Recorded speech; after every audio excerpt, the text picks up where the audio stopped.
환영합니다 여러분, 프로젝트 제프입니다. 오늘은 개봉을 앞둔 공포 미스터리 영화 캔디맨에 대해 한번 프로젝트 해볼 텐데요.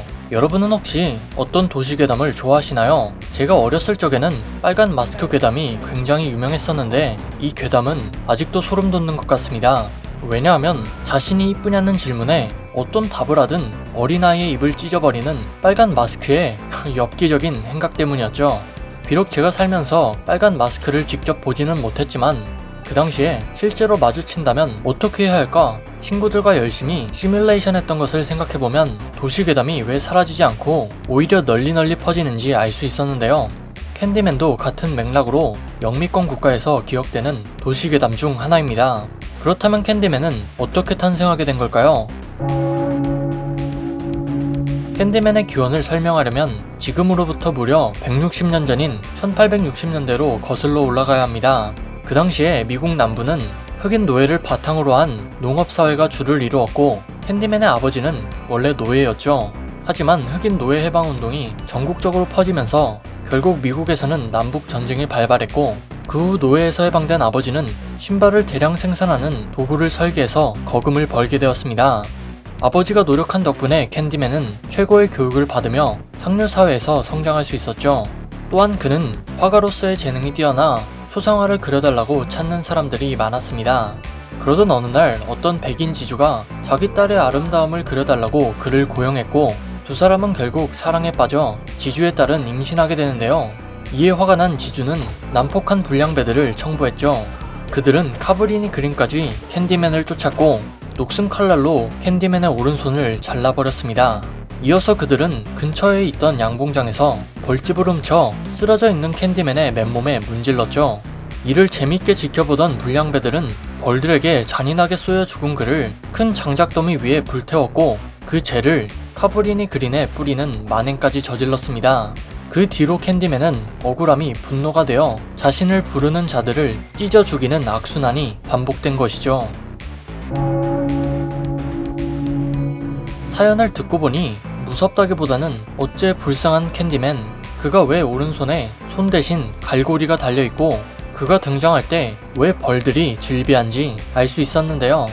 그렇다면 그의 살인 방식은 어떨까요? 그가 갈고리로 사람 몸을 막 가르는 모습은 마치 텍사스 전기토 박살의 레더페이스를 연상하게 하지만 원작을 알고 보면 그는 그런 살인마보다 훨씬 고단수입니다. 그는 자신의 소행이 아닌 것처럼 다른 사람에게 죄를 뒤집어 씌우기 때문이었죠. 캔디맨을 5번 부르면 단순히 자신이 죽는 게 아니라 자신이 캔디맨의 숙주가 되어 그의 통제하에 자신이 살인을 저지르게 됩니다. 그래서 이번 주인공인 안소니가 캔디맨에게 바로 죽지 않고 오른손이 점차 썩어가는 이유도 그에게 서서히 잠식당하고 있기 때문일 텐데요.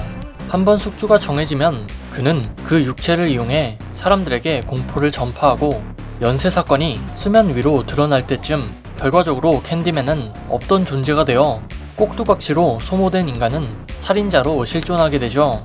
자신이 저지른 범죄가 아닌데 정신을 차리면 눈앞에서 살인이 벌어져 있고 캔디맨이 했다는 증거조차 없기에 사람들은 캔디맨을 더 무서워하는 것입니다.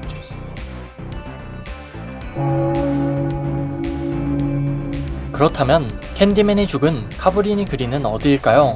카브리니 그린은 실제로 미국 일리노이주 시카고에 위치한 장소입니다. 캔디맨이 죽었을 당시에는 주변에 큰 건물이 없었지만 저소득층을 위한 공공주택 프로젝트가 1960년대 초에 완성되면서 중층 및 고층 아파트가 세워졌죠. 하지만 인종차별법이 개선되었음에도 카브리니 그린은 여전히 흑인 거주 지역으로 남아있었고 경찰들은 그 지역의 범죄를 방치함으로써 주민들은 가난과 범죄에서 벗어날 수 없었습니다.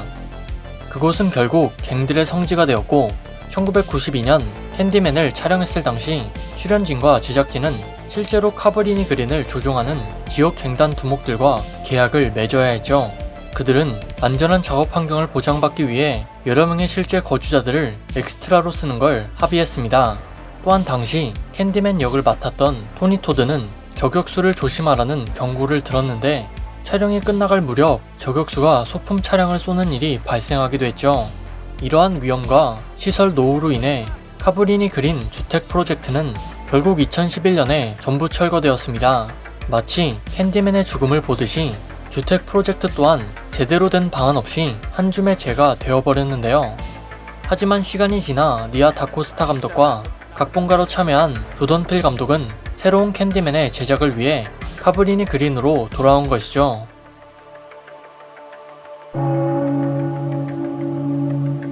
현재까지 캔디맨이라는 타이틀을 가진 영화는 총 3편으로 1999년작인 캔디맨 3를 끝으로 근 20년간 스크린에서 캔디맨을 볼 수 없었습니다. 여타 슬래셔물이 그렇듯 완성도가 높았던 1편에 비해 시리즈를 진행하며 작품이 점차 망가진 탓이 가장 컸겠죠. 하지만 요즘 영화사 흐름이 그렇듯 과거에 인기 있던 캐릭터를 가져와 리부트하는 것이 여러모로 이득이기 때문에 다시 부활시켰는데요.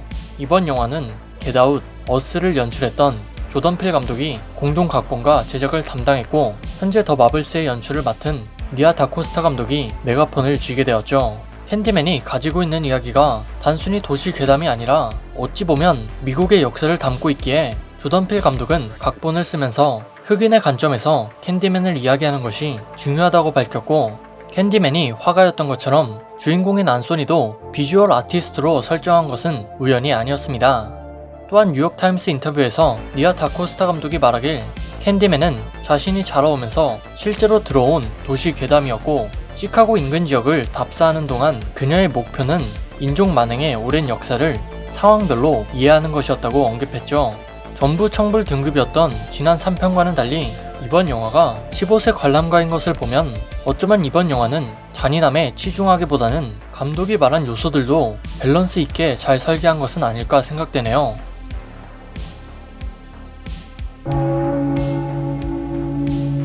캔디맨의 후속작이자 망작으로 평가받는 2편과 3편을 굳이 따를 필요가 없던 조던 필 감독은 이번 캔디맨이 오리지널 캔디맨의 후속작임을 밝혔습니다. 즉 2편과 3편의 설정은 이 영화에서 정사로 취급하지 않겠다는 것인데 원래 캔디맨에게도 약점이 있었죠.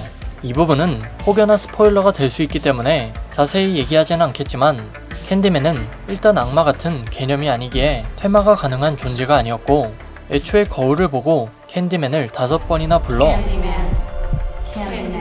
소환하지만 않으면 아무 문제가 없는 존재였죠.